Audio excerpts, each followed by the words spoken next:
5 Stelle Sardegna presenta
Bentrovati, oggi si parla di ultraleggeri, siamo nel campo volo qui in prossimità poi di Plattamona, a pochi chilometri da Sassari, siamo in compagnia di Sergio Colosimo. Esatto. Allora, intanto ciao, ben trovato, è un piacere oggi essere qui con voi a parlare di questi ultraleggeri. Poc'anzi, tra una chiacchierata e l'altra, mi dicevi che certe volte si confonde quelli che sono gli ultraleggeri con invece i l'aviazione generale, sì. C'è una grande differenza. Esatto, sì. Sono due categorie separate. Diciamo questa categoria è nata nei fine degli anni 70, primi anni 80 e si è staccata dall'aviazione generale nel 1985 con la legge 106.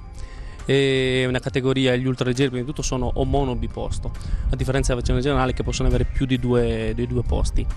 È una categoria, diciamo il volo ultraleggero è un volo sportivo, lo puoi praticare, ci sono delle regole naturalmente da rispettare, lo puoi praticare avendo conseguito un attestato di volo presso le scuole autorizzate. Tra l'altro, a proposito di scuole autorizzate, ricordiamo che in Sardegna ci sono 2 scuole e probabilmente il prossimo anno anche voi farete parte di queste grandi scuole della Sardegna. Speriamo di sì, ci stiamo organizzando in questo senso. Le 2 scuole sì, sono una in provincia di Cagliari e una a San Teodoro. E questo è un campo di volo, un club privato, qui abbiamo una decina di aerei, ci abbiamo dall'ala fissa, che sono questi 3 assi, e abbiamo 2 pendolari, sono i famosi deltaplani a motore. Intanto stiamo vedendo anche queste immagini, approfitto di te, di questo amico che è venuto a trovarvi, un vostro collega sportivo, con questo aereo biposto molto bello, direi. Sì, un bellissimo aereo, un ala bassa. Con caratteristiche abbastanza spinte, diciamo. Sono aerei che comunque hanno velocità di crociera che superano i 200 all'ora. Questo che avevamo qui era un modello, si chiama Asso 4, un carrello biciclo convenzionale con carrello retratile. È un amico che viene da Cagliari, proprio come dicevo prima, il bello di questo sport è proprio il fatto che con il bel tempo uno decide di andare a trovare gli amici in un campo di volo vicino, prende l'aereo e va e ci troviamo così. E si fa la passeggiatina. Non è male, un po' come prendere la barca, andare in acqua, andare esatto. Che so, all'isola dell'amico vicino. In realtà con questi invece sei in aria, ma questo dico, lo fai per aria. Bellissimo, bellissimo. Parliamo intanto di questi aerei che adesso vedete qui alle mie spalle. Parliamo anche del tuo, che eccolo là, intanto come si chiama il tuo aereo e descrivimelo. Poi mi parli anche di quali necessità ha bisogno poi un aereo anche a livello meccanico. Sì, allora il mio velivolo è un Savannah, un ICP Savannah VG, è un velivolo STOL. Le caratteristiche di questo aereo sono proprio quelle di fare atterraggi e decolli corti. A differenza di queste macchine che sono un pochino più veloci in crociera, però necessitano un pochino più di pista sia per il decollo sia per l'atterraggio. Sono sempre aerei biposto e hanno una velocità di crociera, il mio c'ha una crociera di 160-170 km/h contro questo che è un po' più veloce, che ha una crociera circa di 200 km/h. Montano dei motori Rotax, una fabbrica austriaca specializzata in questo settore. Sono motori 4 tempi, 4 cilindri con una potenza di 100 cavalli. Diciamo che a differenza dell'aviazione generale, qua le manutenzioni, diciamo quelle ordinarie, le seguiamo noi. E per il resto abbiamo un tecnico specializzato in questi motori che viene a farci le manutenzioni. sia sui motori sia sulle cellule. Tu mi dicevi poc'anzi che a proposito di motori, ogni 100 ore di volo si ha bisogno di mettere sull'olio e di rivedere un po' quella che è la meccanica anche del velivolo.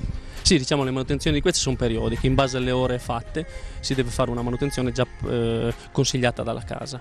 Diciamo che alle 100 ore c'è il cambio dell'olio, filtri, candele, questi controlli generali, e più passano le ore più ci sono dei controlli approfonditi sia del motore sia della cellula. Allora, noi intanto ci salutiamo qui perché ci sarà la prossima puntata che si parlerà ancora con te e con un tuo collega. Noi facciamo un comunicato a tutti coloro che ci stanno guardando in questo momento, provate questa ebbrezza di fare una passeggiata anche in aereo. Ne vale la pena, avete visto, ci siamo in realtà divertiti anche noi per intanto scoprire meglio quelle che sono le nostre coste, ma poi per anche provare qualcosa di diverso che ti esclude in qualche modo dal mondo, no? Perché Quell'emozione che, insomma, io dico sempre, è un'emozione che una persona nella vita dovrebbe sempre provare il volo, almeno una volta nella vita, perché è un'emozione che non puoi provare con altri tipi di sport. Lo stesso, bellissimi sport, nulla da togliere agli altri, però questa è una sensazione che solo questi aerei ti possono dare, questi aerei. C'è Zia Maria che dirà, Zia Maria per dire non Maria inesistente, voglio dire, Zia Maria dirà ma sì, figurati, se io a mio figlio gli vado a comprare un aereo che mi costa come una moto, meglio una moto, voglio dire l'aereo è troppo pericoloso, ma diciamo le cose come stanno, forse è più pericoloso acquistare una moto e non un aereo, no? Ma quello è sicuro, questo è uno sport che va fatto bene, le scuole sono scuole serie, va intrapreso proprio in maniera seria e fatto seriamente uno sport assolutamente sicuro. Le macchine sono sicure, i corsi sono sicuri, quindi non c'è nulla da temere. Purtroppo la mentalità spesso di molte persone è proprio quella, ma preferisco magari a mio figlio non fargli fare un corso di volo, ma gli compro la moto da 250 all'ora, e credo che lì ci sia un pochino da pensare sulla scelta fatta. Fermiamoci, così poi avremo ancora tante cose da raccontare nella prossima puntata, e intanto qui termina Die Pro Die con queste ultime immagini. Ci vediamo, prossima puntata, ancora qui dal campo volo di Platamona.